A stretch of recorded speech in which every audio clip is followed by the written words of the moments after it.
Yo, what is going on, guys? My name is Nick, or The Notorious Fantasy, and in today's video, we're going to be going and doing a 12-team mock draft. This is on fantasypros.com. No free shoutouts, though. No free ads. This is going to be a half PPR mock draft from the 4th position. Like I said, the roster construction here is 1 quarterback, 2 running backs, 2 wideouts, a tight end, a flex, a kicker, defense, and 6 bench spots. Like I said, this is on fantasypros.com. We ain't going to give them any free ads, but if you guys want to do a draft like this, that's how you would do it until Sleeper decides to update their shit so we can do it on there. And we're going to just head right into this draft. Now, obviously, we are the 4th pick. This is a half PPR draft. Now, someone actually told me in my comments to do a half PPR league because the fact is that the computer weighs the fact when you put in PPR, they put draft wide receivers too often and too early to compare to normal drafts, how real people would be drafting. So I think that I'm going to stick with more of a half PPR type of way. If not, maybe I'll sling back to PPR if I'm just a fucking idiot and forget about that.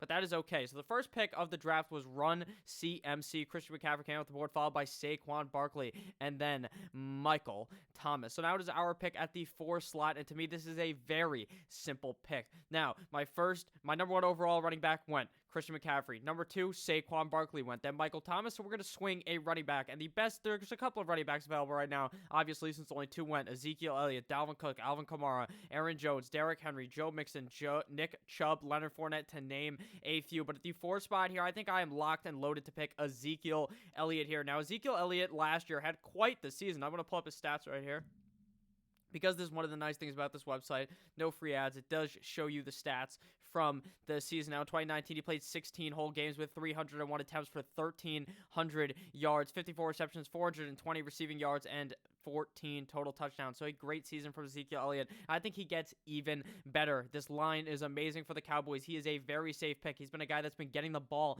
a lot more often in pass catching situations. So I think that Ezekiel Elliott right here at the 4 slot is a locked and loaded amazing pick here. So after we went with Ezekiel Elliott, the computer's going to go ahead and select their pick. So after we went with Ezekiel Elliott, Alvin Kamara came off the board, followed by Dalvin Cook, Aaron Jones, Derrick Henry, Tyreek Hill, Austin Eckler, Leonard Fournette, Joe Mixon, DeAndre Hopkins, Nick Chubb, Devontae Adams, Chris Godwin, Julio Jones, Chris Carson, Josh Jacobs, and Mike Evans. Now, a pick I want to talk about here, I will be talking in this video about multiple picks that happened. They're not even my own. Now, a pick I want to talk about here is Austin Eckler going at the 1, 2, 3, 4, 5, 6, 7, 8, 9, 10th overall pick. Now, I know my friends over at the Flex Network always talk about how they have been talking about their love for Austin Eckler. Now, I completely understand this love.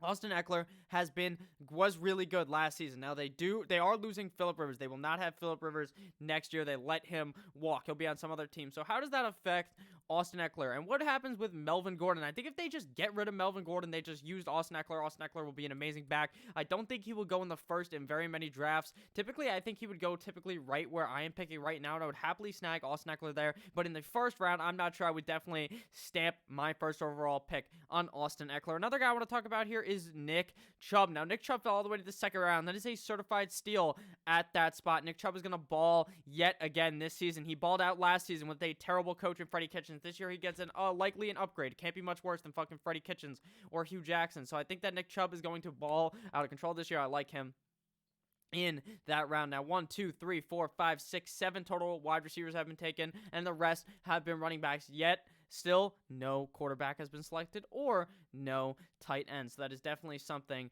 that is worth noting here. Now, we are at our pick at the 2-9, and we're obviously not going to go quarterback here, and I'm not one who likes to draft a tight end super early here either. I see a lot of people, they like George Kittle. Go ahead and get your tight end if you like him in the 2nd or 3rd round. Typically, the 3rd round would be where I would look to go get one. If you want one, go get one. But I think that in a 12-team league like this it really does hurt your roster construction. The only real benefit is the fact that you just have a guy. You don't have to worry about going to find some fucking random scrub-ass tight end to throw into your lineup to stream the position every single week. You're just locked and loaded. You got Travis Kelce. You got George Kittle. You got a guy like that who's a top-tier tight end. Now, a lot of people are drafting George Kittle over Travis Kelce, and if I'm being completely honest with you, I think that is one of the dumbest things I have ever heard grace my fucking ears, my 20 years of life, because that is just so stupid. I think that Travis Kelce is the better tight end overall in the NFL. George Kittle is a great blocking tight end. He's a great passing tight end, but at the end of the day, I think that Travis Kelce is just a much better overall option for fantasy football, and that's who I would select if I was looking at a tight end. But right now, we are looking at the running back and the wide receiver position. Right here, Amari Cooper is still available at the wide receiver position, as well as Kenny Golladay, DJ Moore, Odell Beckham Jr. And for the running back position, we got Todd Gurley, Miles Sanders, Melvin Gordon, and Kenyon Drake. Now, we're looking at the wide receiver position here. Amari Cooper is a very hit or miss wide receiver. Now, I'm going to click on him. We're going to look at his stats real quick because I want to show you guys something. Maybe, I'm not sure. Yeah, we can view his games. Now, how do we view the games from last season? I guess that is just not going to show us here. We are not going to be able to look at that. But if you look at... Oh, I did not mean to do that, fellers. I did not mean to do that. All right, this is just useless information. We're getting out of here. We're going back to the real draft. Now, what I was saying is his stats over the season are going to look great. If you're just looking at stats like this, he looks like an amazing wide receiver.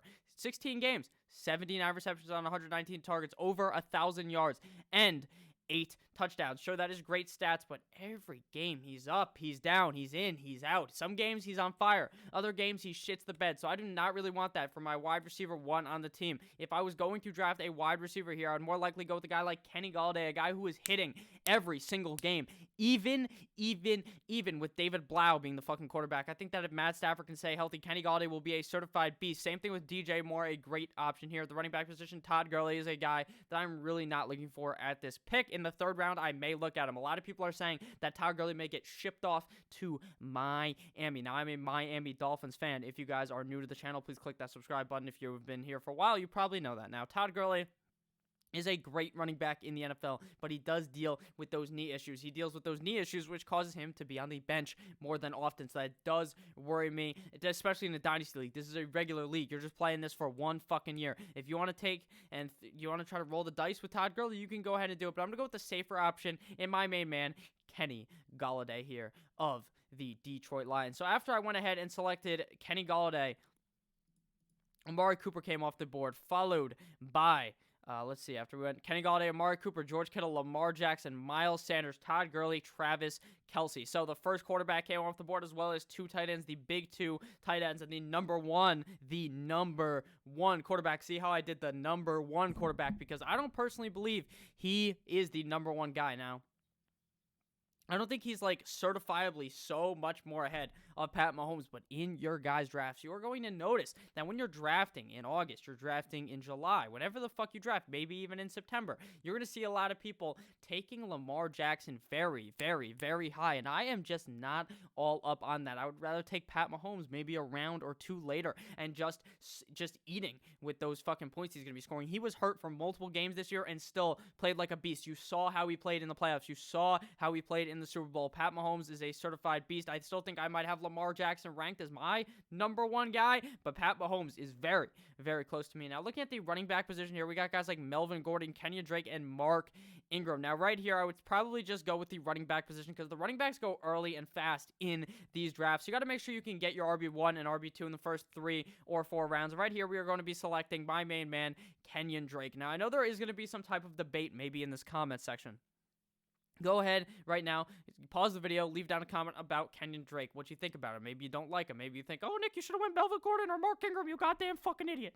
Go ahead and leave that comment as well. It doesn't affect me. I like reading those kind of comments. So Kenyon Drake, to me, is going to be a fucking beast this year. We saw they are not going to sign back David Johnson. It seems like they may not sign back David Johnson. If they don't sign David Johnson, Kenyon Drake is going to be a fucking beast next year. Kenyon Drake was balling out of control when it was his backfield last season. Obviously, Kenyon Drake did not do all that good in Miami, but last year in Arizona seemed like his type of a system with Kyler Murray. I love Kenyon Drake here. That is definitely going to be the guy I select here, because I see a decent fall off here. After I go Kenyon Drake, the next time I'm going to pick, James Conner is going to be the guy I have to pick, and I think I'd much rather feel a lot more safe with Mr. Kenyon Drake being in my lineup every single week. So we're going to go with Kenyon Drake there. Now, as we look back at the draft board, after we went Kenyon Drake, Keenan Allen, the GOAT of route running, was selected, followed by Mark Ingram, Melvin Gordon, DJ Moore, homeboy Pat Mahomes, followed by Juju Smith-Schuster, Le'Veon Bell, Odell Beckham Jr., Allen Robinson, Zach Ertz, Mark Andrews, Cortland Sutton, A.J. Brown, Austin Hoopgod,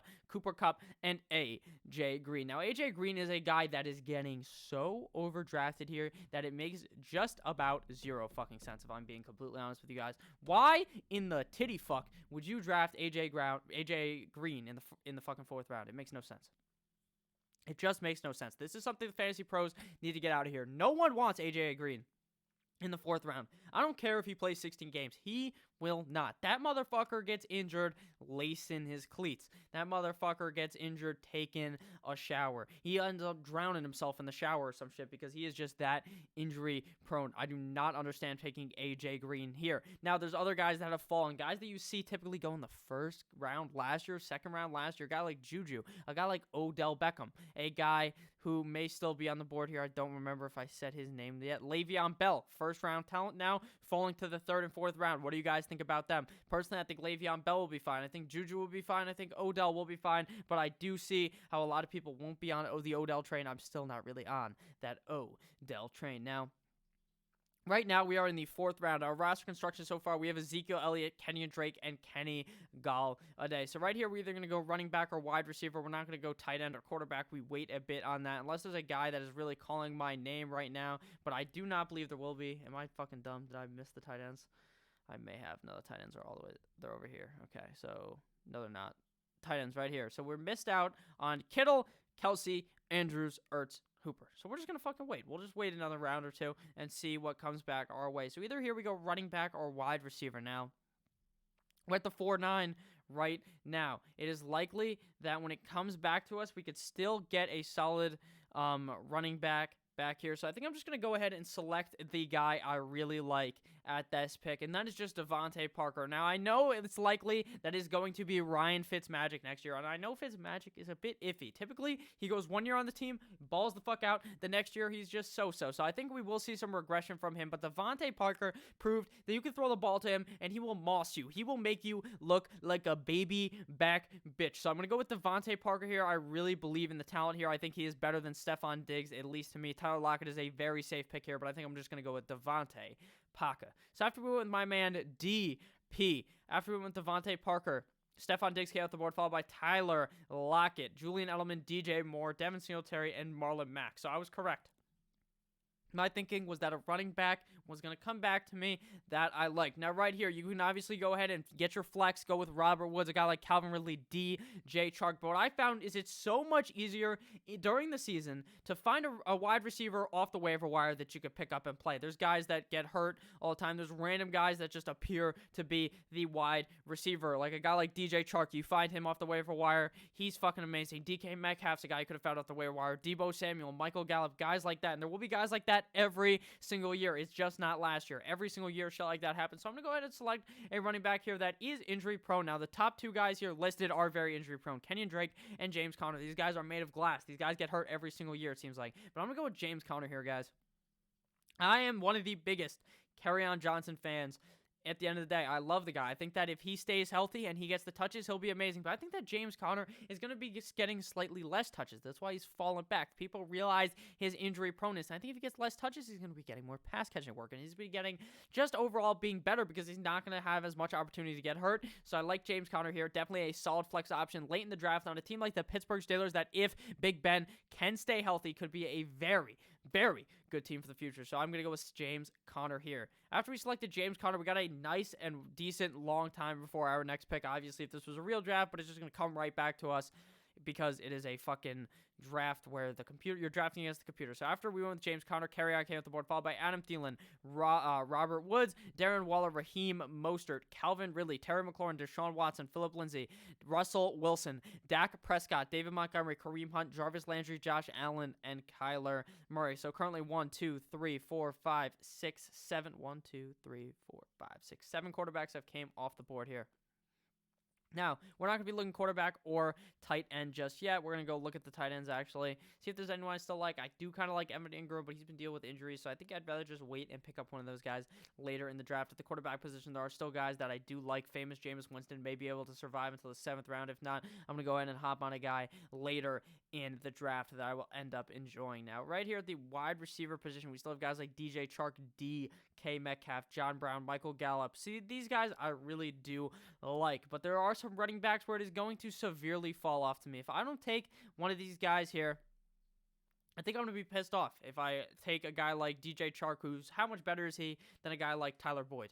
Not that much better to me. So I'm going to select a running back here for our bench. Now, the top guys here, we got Devontae Freeman, Darius Geis, Damian Williams, James White, Ronald Jones, Sony Michel, guys like that. Now, Devontae Freeman has a lot of upside, if I'm being honest with you guys. He's a guy that if he could stay healthy, could be amazing. But I'm going to go with a guy who is very fucking safe in fantasy football and PPR and half PPR formats, and that is Mr. James White. Last year, he had literally pretty much every single game James White played. He was a top guy. He was a guy scoring 10 plus points every single game. He had 15 games, 67 attempts rushing, 263 yards. Yeah, that's not that good, but he had 72 receptions, 645 receiving yards, and 6 touchdowns. He was he's like a wide receiver in your running back slot, so I like him here. He's definitely a very safe flex in fantasy football for the next season as long as TB12 is there, but I think even if TB12 isn't there, there will be another guy that will be throwing him the ball. After we went with James White, Ronald Jones came off the board, followed by DJ Chark, DK Metcalf, Antonio Clown, Carson Wentz, and Jameis Winston. Antonio Brown is also a guy that these fantasy pro guys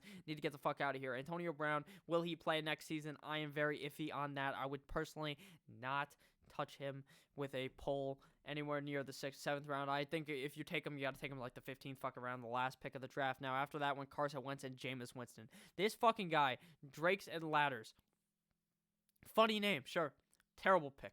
Why would you take Carson Wentz over Jameis Winston? It makes no sense. If Jameis Winston comes back to the Tampa Bay Buccaneers, Jameis Winston is going to eat. Jameis Winston is going to be amazing. That motherfucker just heaves the ball. He says, he yells Kobe. He yells Kobe, and he just throws it, and then fucking either the other team catches it, his team catches it. It's just amazing. He just throws the ball about a gazillion times every single fucking game. So you'd have to take him over injury-prone Carson Wentz. Fuck you, Carson Wentz. No one likes you. So now, right now, the tight end position, the quarterback position is looking pretty good here, but we're just going to continue to wait. We're going to go ahead and grab yet another running back. We're going to get our 5th running back. I know people might be saying, oh, that's kind of stupid. Maybe it is, depending on which wide receivers are still available. So running backs right now, Devontae Freeman, Darius Geis, Damian Williams. None of those guys are really calling my name so much ahead of the other guys. So I'm going to go ahead and select my boy John Brown here. Now, I know a lot of people here would select Deebo Samuel. Deebo Samuel, sure, he has amazing talent. We saw in the Super Bowl, he was looking like the MVP if the San Francisco 49ers won, but they didn't. But I think that John Brown is a certified game breaker. He will get even better as the years go on. He will develop a better connection with Josh Allen. He proved that he could be a wide receiver 1 for fantasy football multiple weeks in a row. Josh Allen heaves the ball, so I like John Brown here with my pick in the 7th round. So after we went with John Brown, a couple of quarterbacks came off the board. Sony Michel followed by Michael Gallup, and then Matthew Stafford, Aaron Rodgers, Damian Williams, Devontae Freeman, Christian Kirk, Tyler Boyd, Deebo Samuel, Brandon Cooks, David Johansen, Mike Williams, Darius Geis, Marvin Jones, Carlos Hyde, and Marquise Hollywood Brown. So now 1, 2, 3, 4, 5, 6, 7, 8, 9, 10, 11 quarterbacks off the board. I'm the only guy without a quarterback. So typically right here, we would take another guy and then go and get our quarterback.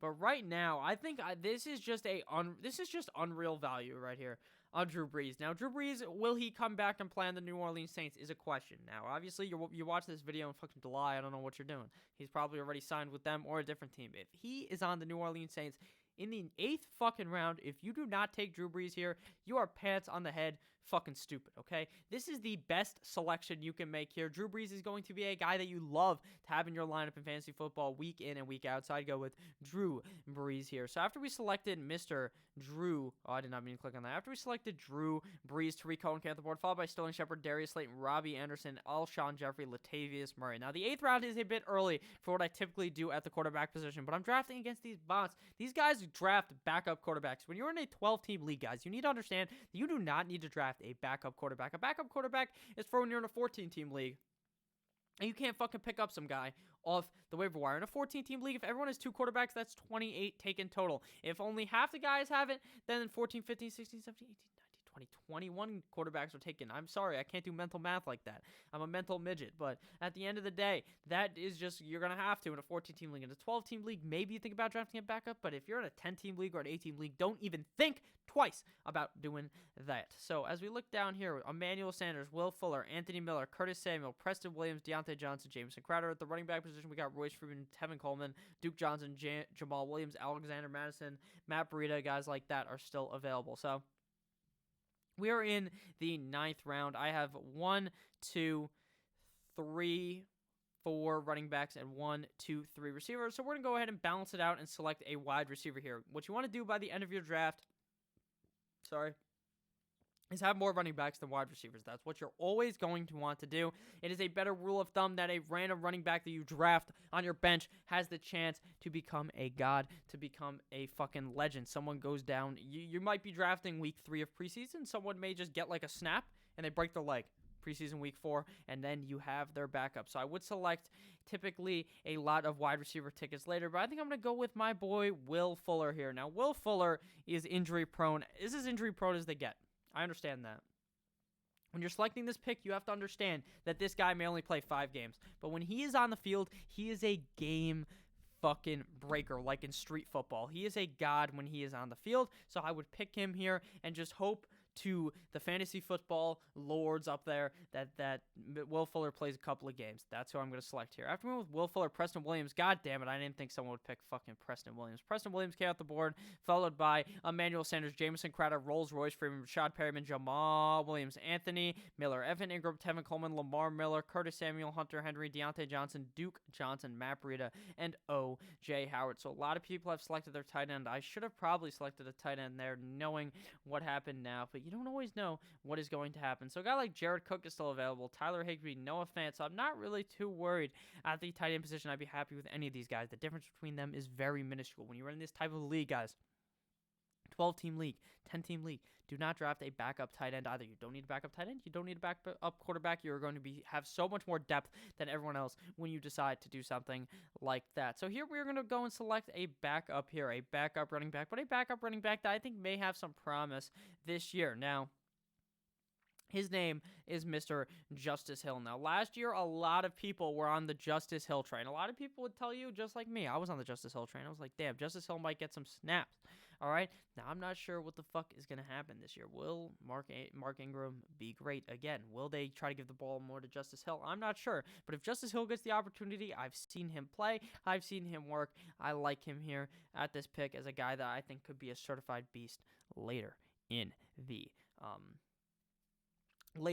fucking season. Now, the problem here is I think what you want to do is when you're drafting, you want to try to get a guy you want, but you also want to make sure you don't overdraft him. You don't go ahead and get Justice Hill in the 10th round. So what we're going to do is we're going to draft our tight end. We're going to get my favorite of these guys, even though I think they're all pretty similar type of guys. So right here, we got Jared Cook, Tyler Higbee, Noah Fant, Goddard, Hawkinson, Mick Gillislee, Will Disley.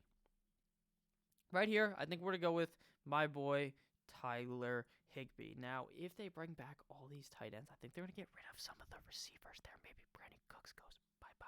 So if that happens, I love Higbee. Higbee is a guy that was a beast during the season, and I think that he's a guy that could be a beast next year. So that's who I'm going to select here. They started using a lot more 2 tight end sets. He's going to get onto the field a decent amount, and I'm going to select my boy Tyler Higbee, God, here late in the draft in the 10th round, pick 117.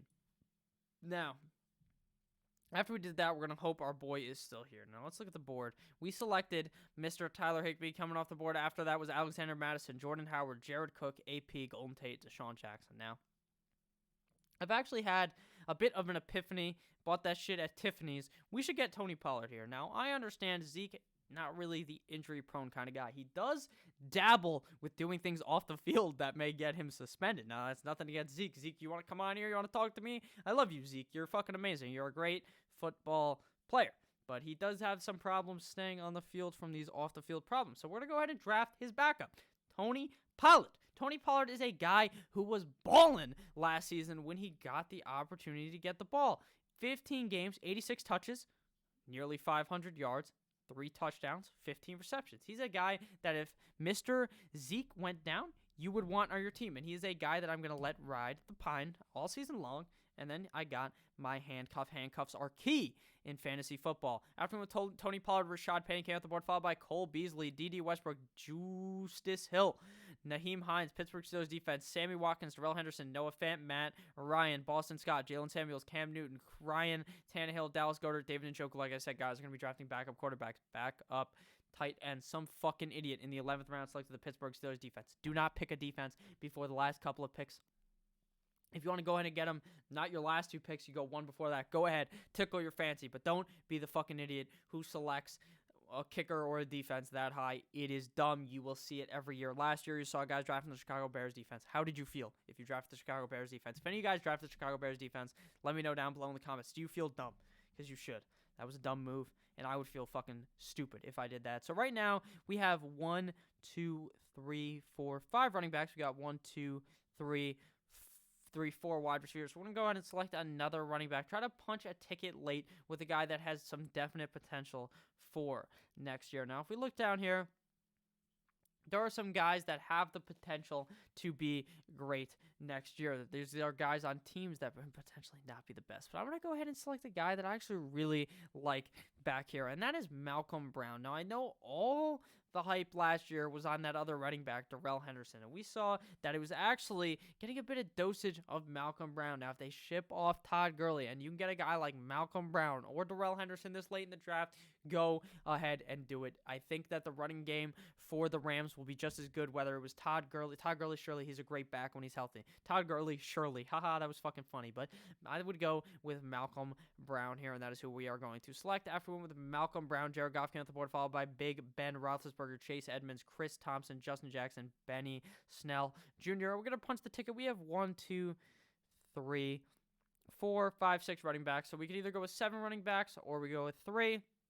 I think we'll just go with 7. And we're going to pick a guy that I love late in the draft, and that's my brother, Hunter fucking Renfrow. Hunter Renfrow balled out last year on a limited size. I know Tyrell Williams might be the better pick here, but I'm going to go ahead and get my guy, a guy I really like for this year as a sleeper, and that's Hunter fucking Renfrow. Now, Hunter Renfrow has the opportunity to become great in this offense. Last year, he dealt with the Derek Carr experience. Will he deal with Derek Carr again? I'm not sure it matters. When he was healthy, he was balling out of control. 49 receptions on 71 targets, 605 yards, and 4 touchdowns. I think this year, he really elevates his game. He's going to be a guy that I love taking in the late round picks of my drafts all summer long. And I'm going to select Hunter Renfrow here. So after we went with Hunter Renfrow, Kalen Bellagio came off the board, followed by TJ Hawkingod, Peyton Barber, Mike Gesicki, Janu Smith, Kirk. You like that? Cousins, LaShawn McCoy, Gus Edwards, a bunch of defenses. N'Keal Harry could be a great pick potentially back here if some of these guys, if he just decides to show up.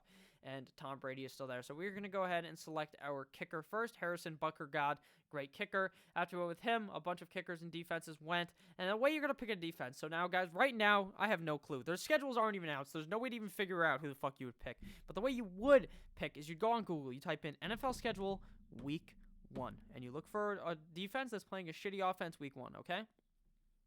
Bonus points if they're playing a shitty opponent week 2 and week 3. But if you only found them to play week 1, go ahead. You drop it for week 1. You know what you do week 2? You drop them like it's hot. You throw them out the fucking window, and you pick up a new one, and then you play that defense. It's just that simple. You stream defenses. No need to reach for a great defense. So we're going to go ahead and select the New Orleans Saints here. The schedule's not out. I have no idea who they're going to play, so that's just what I would do, was select the best defense based on who they're playing week 1. So our roster is complete. We got a B. Fuck the grade. Who gives a fuck about the grade? I could have gotten a B, a C, a D, an F, a fucking Z, an A. I don't give a fuck what my draft grade is. I care about what I think, and I love this team. Our quarterback, to recap, is Drew Brees. Our 2 starting running backs are Ezekiel Elliott and Kenyon Drake. Our 2 wideouts are Devontae Parker and Kenny Galladay. Our tight end is Tyler Higbee. Our flex is James Conner. Our defense, kicker, don't matter. We got James White on the bench, John Brown, Will Fuller, Tony Pollard, Malcolm Brown, and Hunter Renfrow. A very, very, very balanced roster. So if you guys did end up enjoying this video, please make sure to click that subscribe button down below. I would really appreciate if you would do that. I love each and every single one of you motherfuckers. Please click that subscribe button. Please click the like button. Check out my Patreon if you guys want the draft kit later in the season. Make sure you get that. It's going to be amazing. It's going to be huge. All right, guys, have a great rest of your day. I love you all. Make sure to tell your family you love them. Make sure to tell your girlfriend, your boyfriend, your fucking parents, anyone that is important to you in your life, that you love them, because at the end of the day, not everything, not every day is promised, guys. Make sure you remember that. Make sure you just try to be the best person possible. I always try to be the best person possible. I love each and every single one of you guys, and have a great day. Goodbye, my friends. I'll see you guys tomorrow with another video. Actually, I'm not going to end the video here. I'm just going to talk for a couple of minutes. We'll get the video to 30 minutes. Obviously, you can just fucking click off now if you made it this far. Leave a comment that says, I don't even know what the fuck. Leave zillion beers in the comments. Hashtag zillion beers. So tomorrow we are going to have a top 10 running backs for 2020 video. Thursday is a video with my friend Lucas on the Dynasty topic, and Friday is going to be another mock draft. I hope you guys all enjoy. We're going to have a quick 10-second ramble here, guys, to get to 30 minutes. Obviously, got to get to that 30 minutes for the fact that I like to get the video to 30 minutes. Make sure you tell everyone you love them. Make sure you tell me you love me. I love all of you motherfuckers. I genuinely do. The support I see on these videos really helps me keep going. I understand that the views aren't going to be there during the off season right now in fucking February, but that's fine with me. I'm going to continue to keep making content because I love it, and I understand that the people who do watch it still love it. I love you all, guys. As always, have a great rest of your day. Goodbye, my friends.